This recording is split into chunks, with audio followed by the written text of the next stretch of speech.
File. In this January 20, 2017 file photo, Marines marched during the 58th presidential inauguration parade for President Donald Trump in Washington. Trump's lofty vision of big tanks and vintage aircraft moving through the streets of Washington in a show of patriotic force crumbled Friday under the weight of logistics, including a $92 million price tag. AP photo, Pablo Martinez Monsiváis, Washington, AP. President Donald Trump's lofty vision of big tanks, vintage aircraft and modern fighter jets swooping through the streets of Washington in a show of patriotic force crumbled Friday under the weight of logistics, including a $92 million estimated price tag. Will it be cheaper next year, as Trump contends? Were government budget crunchers smoking something, like the Pentagon chief suggested? Are corrupt local officials to blame, as Trump alleged? A look at how Trump's big idea turned into a big nothing. My parade is bigger than your parade. Trump got the idea of a military parade during a trip to France in July of last year. At the invitation of French President Emmanuel Macron, Trump watched enthusiastically from a reviewing stand as the French military showcased its tanks and fighter jets, including many U.S.-made planes, along the famed Champs-Élysées. Washington already has quite a few parades, including some with military participation held on Memorial Day and July 4th. There was even a 1991 victory parade following the Gulf War, complete with 8,000 marching troops, an F-117 stealth fighter, some tanks and a Patriot missile launcher.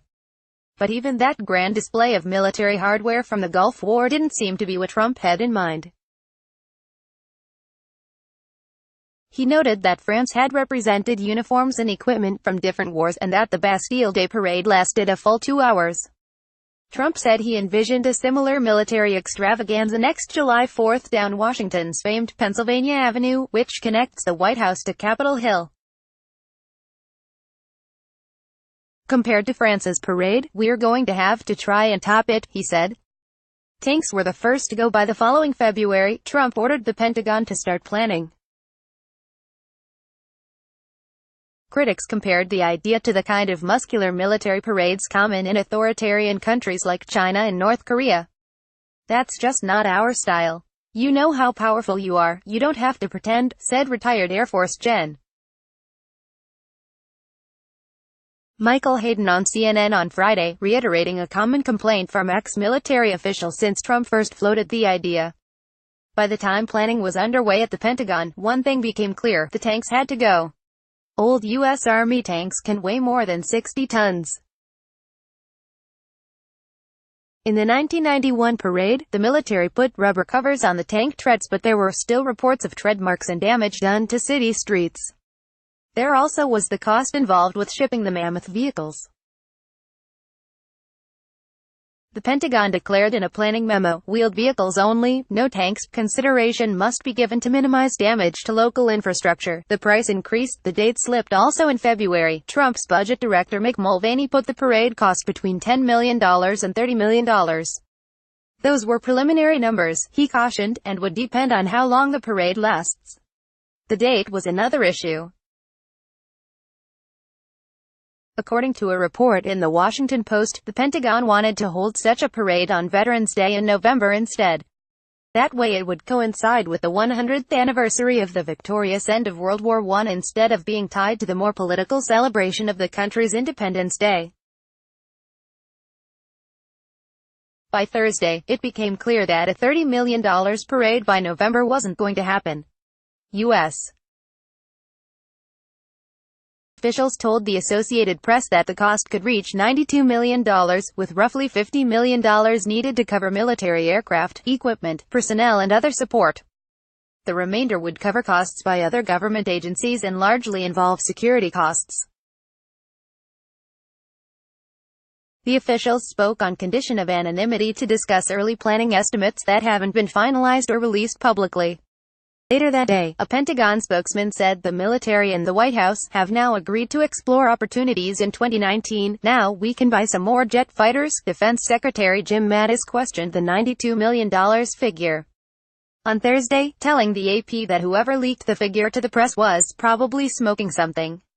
Then he took a page from Trump's playbook in criticizing the reporters. Whoever wrote it needs to get better sources. I'll just leave it at that. But by Friday, Trump acknowledged that the costs would be exorbitant. In a tweet, he blamed local politicians and accused them of price gouging, even though much of the price estimate was believed to come from transporting expensive military equipment and other logistics, including security. When asked to give us a price for holding a great celebratory military parade, they wanted a number so ridiculously high that I canceled it, the president tweeted. D.C. Mayor Muriel Bowser says that's not true. The city estimated that the federal government would need to provide $21.6 million to cover the police presence that would be needed, as well as other fire and emergency medical services.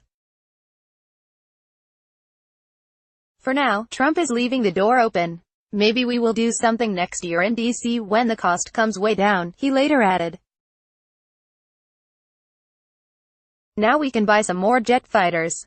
The cost of a single fighter jet can vary dramatically, but some models could cost about the same as the $92 million estimate.